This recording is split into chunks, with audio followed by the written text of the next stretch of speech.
તુલસીજીને પાણી ચડાવતી વખતે બોલો આ 3 શબ્દ। મિત્રો, આ ખૂબ જ અગત્યનો વિડીયો છે। આપણા દરેકના ઘરમાં તુલસી તો હોય જ છે અને આપણે તેને પાણી પણ ચડાવતા હોઈએ છીએ।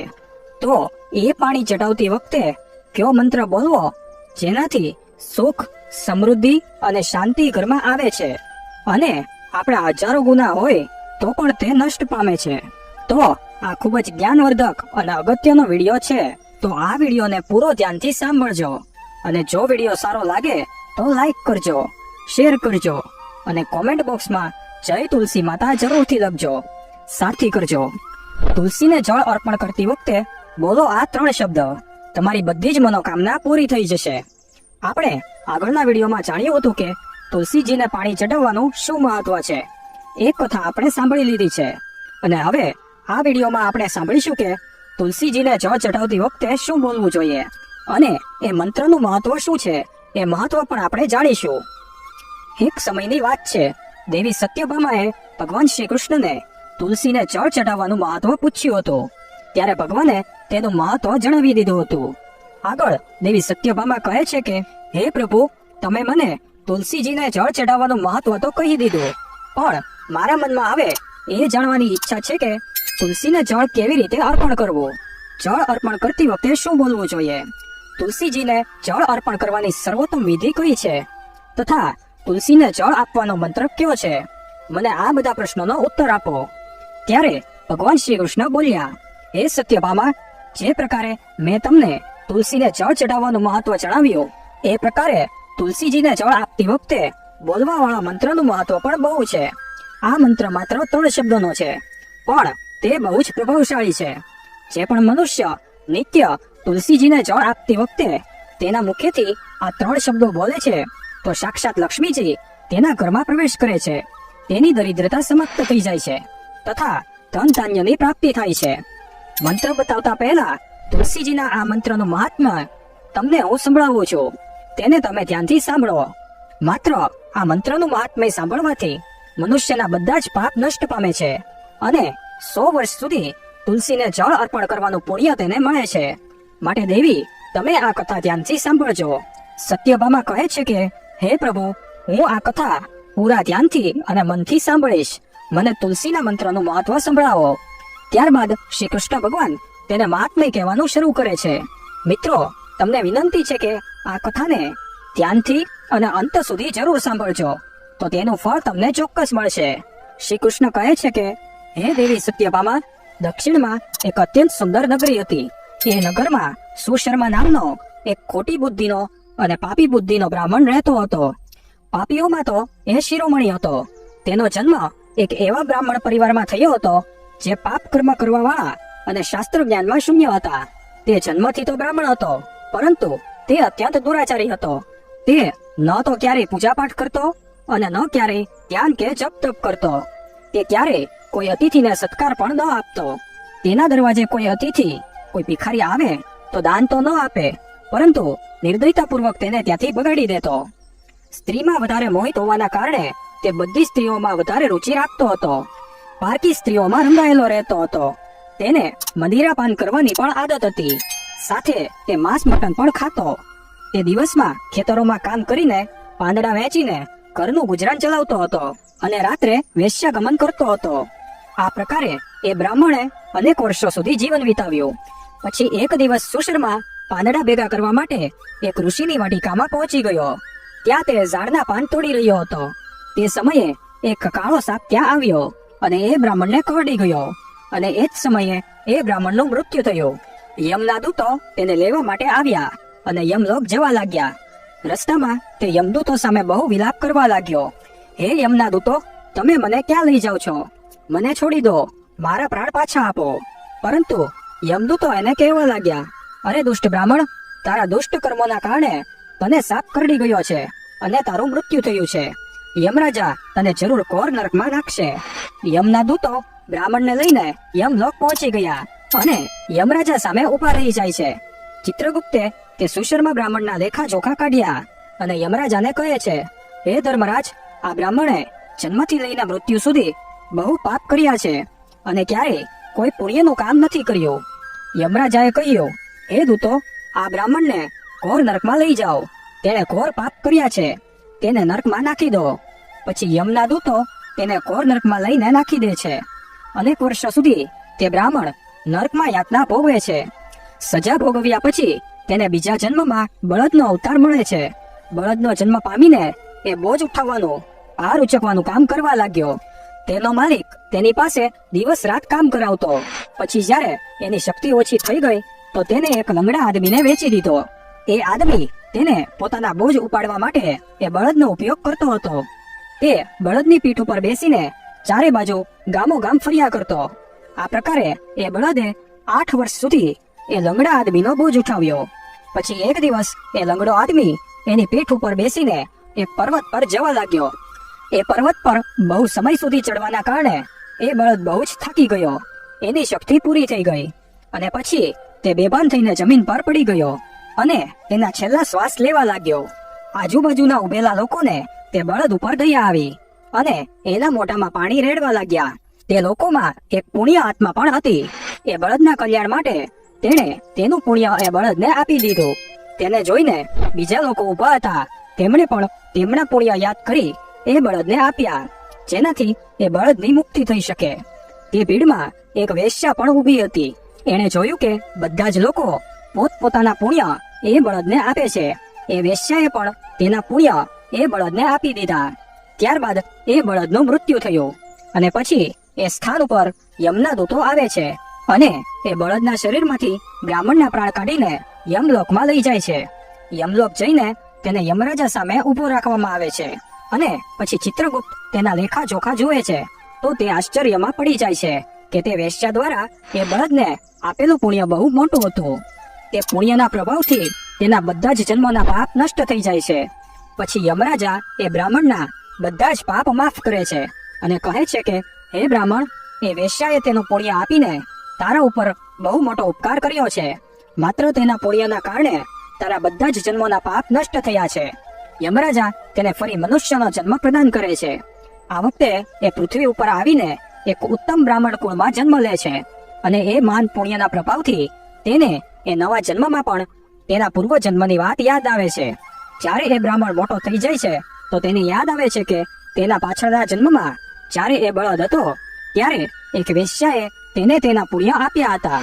માટે તેના મનમાં એ વેશ્યા વિશે જાણવાની ઈચ્છા થઈ અને એ મહાપુણ્ય વિશે જાણવા માટે વેશ્યાના ઘરનું સરનામું શોધી અને તેના નગરમાં આવી જાય છે. તે વેશ્યા હવે વૃદ્ધ થઈ ચૂકી હતી. તેને એ વેશ્યા મળી જાય છે તો તે તેની સામે જઈને તેને વારંવાર પ્રણામ કરે છે, વંદન કરે છે અને વેશ્યાને ધન્યવાદ કરે છે. એ વેશ્યા કહેવા લાગી કે હે બ્રાહ્મણ દેવ, તમે કોણ છો? તમે કયા કારણથી મારા જેવી વેશ્યાને ધન્યવાદ આપો છો? મેં તમારું એવું કયું કાર્ય કર્યું છે કે તમે મને ધન્યવાદ કરો છો? તે બ્રાહ્મણ બોલ્યા કે હું એ જ બળદ છું જેને તમે તમારા પુણ્ય આપ્યા હતા. મારા પાપ કર્મના કારણે મને ગયા જન્મમાં બળદનો અવતાર મળ્યો હતો. એ પર્વત પર હું જ્યારે જઈ રહ્યો હતો, હું મરી રહ્યો હતો, ત્યારે તમે મને તમારું પુણ્ય આપ્યું હતું અને તમારા પુણ્યના પ્રભાવથી મને ફરી મનુષ્યનો જન્મ મળ્યો. તમારા લીધેલા એ પુણ્યના કારણે મારા ગયા જન્મના બધા જ પાપો બળી ગયા. તમારા પુણ્યના કારણે મને મારા પૂર્વ જન્મની બધી જ બાબતો યાદ છે. પરંતુ હે માતા, હું આજે અહીં એ જાણવા માટે આવ્યો છું કે તમે મને એવું એ સમયે કયું પુણ્ય પ્રદાન કર્યું કે જેના કારણે મારા બધા જ જન્મના પાપ નષ્ટ પામ્યા. હું એ પુણ્ય વિશે જાણવા માંગુ છું. ત્યારે એ વેશ્યા કહે છે કે હે બ્રાહ્મણ દેવ, મેં તો મારા જીવનમાં ક્યારેય કોઈ એવા પુણ્યના કામ નથી કર્યા. પરંતુ મારા ઘરમાં એક પોપટ છે જે પિંજરામાં રહીને હંમેશા કંઈક ને કંઈક બોલ્યા કરે છે, જેને સાંભળીને મારું અંતઃકરણ પવિત્ર થઈ ગયું. પોપટ દ્વારા બોલેલા મંત્રનું પુણ્ય મેં તમને દાન આપ્યું હતું. પછી એ વેશ્યા અને એ બ્રાહ્મણ એ પોપટ પાસે ગયા અને તે તેમને પૂછવા લાગ્યા કે હે પોપટ, તું એવો કયો મંત્ર બોલી રહ્યો છે જેનાથી અમારા જીવનનો ઉદ્ધાર થઈ ગયો? આ મંત્ર તને કોણે શીખવાડ્યો અને આ મંત્રનો અર્થ શું છે? એ પોપટે તેના પૂર્વ જન્મનો વૃત્તાંત કહી સંભળાવ્યો. એ પોપટ કહે છે કે હે બ્રાહ્મણ દેવ, પાછળના જન્મમાં હું એક બ્રાહ્મણ હતો. મારા જ્ઞાનના અહંકારના લીધે હું આંધળો થઈ ગયો હતો. મેં ક્યારેય ગુરુજનનો આદર કે સત્કાર ન કર્યો, સદાય તેમનું અપમાન કર્યું. મને મારા જ્ઞાનનો એટલો બધો ઘમંડ થઈ ગયો હતો કે જે કારણથી મારો ક્રોધ અતિશય વધવા લાગ્યો. અને હું બધા સાથે ઝઘડા કરવા લાગ્યો. અન્ય મનુષ્યને તુચ્છ સમજવા લાગ્યો. વિદ્વાન બ્રાહ્મણોનું ભરી સભામાં અપમાન કરવા લાગ્યો. અને કાલાંતરમાં પછી મારું મૃત્યુ થઈ ગયું અને મને યમલોકમાં લઈ જવામાં આવ્યો. ગુરુજનોનું અપમાન કરવાના કારણે મને પોપટના કુળમાં નાખવામાં આવ્યો. મારા પાપ કર્મના કારણે મારી નાની ઉંમરમાં જ મને મારા માતા પિતાથી વિયોગ મળ્યો. હું મારા માતા પિતાથી છૂટો પડી ગયો અને પછી હું ઝાડની ડાળી પર બેસીને રડી રહ્યો હતો. તો એ સ્થાન પરથી અમુક ઋષિ મુનિઓ ત્યાંથી જઈ રહ્યા હતા. તો એમણે મારો કરુણ પોકાર સાંભળ્યો અને મને તેના આશ્રમમાં લઈ ગયા. ત્યાં તેમણે મને એક સુંદર પિંજરામાં રાખ્યો અને મારી સારી સાર સંભાળ પણ રાખી, મારી દેખરેખ કરી. તે મને નિત્ય ભોજન આપતા અને મને શિક્ષા પણ આપતા, મને બધું જ શીખવાડતા. એ સ્થાન પર ઋષિમુનિ, તેમની પત્ની અને તેમના બાળકો બધા જ નિત્ય તુલસીના છોડને જળ અર્પણ કરતા હતા અને તેની સામે એક મંત્રનો જાપ કરતા હતા. તેમના મુખ્યથી વારંવાર એ મંત્રને સાંભળીને મને એનું રટણ થઈ ગયું. મેં એ મંત્ર ગોખી લીધો. ત્યારથી જ હું એ મંત્રને જાણી ગયો છું અને એ જ મંત્ર હું દિવસ રાત બોલું છું. એ મંત્રના પ્રભાવથી મારું ક્યારેય મૃત્યુ થયું નથી. આટલા વર્ષ સુધી હું જીવતો રહ્યો છું. એકવાર બન્યું એવું કે એક ચોર એ આશ્રમમાં આવી ગયો અને મને પિંજરા સહિત ચોરી લીધો અને પછી મને એ ચોરે આ વેશ્યાને વેચી દીધો. આ વેશ્યાએ મને ખરીદી લીધો. આ વેશ્યાના ઘરે આવ્યા બાદ પણ હું એ મંત્રને બોલ્યા કરતો હતો અને એ સાંભળીને આ વેશ્યાનું જીવન પણ પવિત્ર થઈ ગયું. આ વેશ્યાપણું છોડીને ભગવાન વિષ્ણુની ભક્તિ કરવા લાગી. મારા પૂર્વજન્મના બધા જ પાપ નષ્ટ થઈ ગયા અને એ મંત્રના પ્રભાવથી વેશ્યાનું અંતઃકરણ પવિત્ર થઈ ગયું છે. હે બ્રાહ્મણ દેવતા, એ જ મંત્રના પુણ્યથી તમારા પણ બધા જ જન્મના પાપ નષ્ટ થઈ ગયા છે. આ પ્રકારે એ પોપટે બ્રાહ્મણને અને વેશ્યાને બધી જ વાત કહી અને એ સાંભળીને એ બ્રાહ્મણ અને વેશ્યા બહુ જ પ્રસન્ન થયા અને પછી તે બંને નિત્ય તુલસીને જળ અર્પણ કરતી વખતે એ મંત્રનો જાપ કરવા લાગ્યા. પછી એ પોપટ, વેશ્યા અને બ્રાહ્મણ અંતઃકરણમાં એમનું દિવ્ય વિમાન આવ્યો અને એ વિમાનમાં બેસીને વિષ્ણુ લોકમાં ચાલ્યા ગયા. ભગવાન શ્રી કૃષ્ણ સત્યભામાને કહે છે કે, હે દેવી સત્યભામા, તમે જોયું ને કે માત્ર તુલસીજીના એ મંત્રના પ્રભાવથી એ પોપટ, એ બ્રાહ્મણ અને એ વેશ્યાના બધા જ પાપ નષ્ટ થઈ ગયા. માટે બધા જ મનુષ્યને રોજ તુલસીને જળ અર્પણ કરતી વખતે આ એક મંત્રનો ઉચ્ચારણ જરૂર કરવો જોઈએ. હે દેવી, આ મંત્ર આ પ્રકારે છે, તમે તેને ધ્યાનથી સાંભળજો. ઓમ વૃંદાવને સ્વાહા. તુલસીજીને જળ અર્પણ કરતી વખતે આ મંત્રને બોલવો જોઈએ. શ્રી કૃષ્ણ કહે છે કે જે પણ સ્ત્રી નિત્ય તુલસી સામે ઊભા રહીને આ મંત્રનો ઉચ્ચારણ કરશે તે સૌભાગ્યશાળી બનશે. જે પુરુષ તુલસી સામે આ મંત્રનો ઉચ્ચારણ કરશે તેને અક્ષય ધનની પ્રાપ્તિ થશે. જે ઘરની સામે નિત્ય તુલસીની પૂજા કરવામાં આવે છે તે ઘરમાં સાક્ષાત લક્ષ્મીનો વાસ થાય છે. આ મંત્ર સમસ્ત ફળોને પ્રદાન કરનારો છે. માટે જે પણ તુલસી સામે આ મંત્રનો ઉચ્ચારણ કરશે તેને બધી જ સંપૂર્ણ સિદ્ધિઓ પ્રાપ્ત થશે. સ્ત્રીઓએ હંમેશા સ્નાન કરી, વાળ બાંધીને, શેથો પૂરીને નિત્ય તુલસીને જળ ચડાવવું જોઈએ અને આ મંત્રનો ઉચ્ચારણ કરવું જોઈએ. રોજ તુલસીની પરિક્રમા કરવી જોઈએ. આમ કરવાથી બધા જ દોષ સમાપ્ત થાય છે. નિત્ય સાધના સમયે પણ સંધ્યા ટાણે તુલસીજીની સામે દીવો કરવો જોઈએ અને તુલસી પાસે બેસીને ભગવાન વિષ્ણુની આરાધના કરવી જોઈએ. તુલસી પાસે દીવો કરવાથી મનુષ્યને ધન ધાન્યની પ્રાપ્તિ થાય છે. હજારો અમૃતના ગળાથી નવડાવવાથી શ્રી હરિ વિષ્ણુને એટલી તૃપ્તિ નથી મળતી જેટલી તે મનુષ્ય દ્વારા તુલસીનો એક પાન ચડાવવામાં પ્રાપ્ત થાય છે.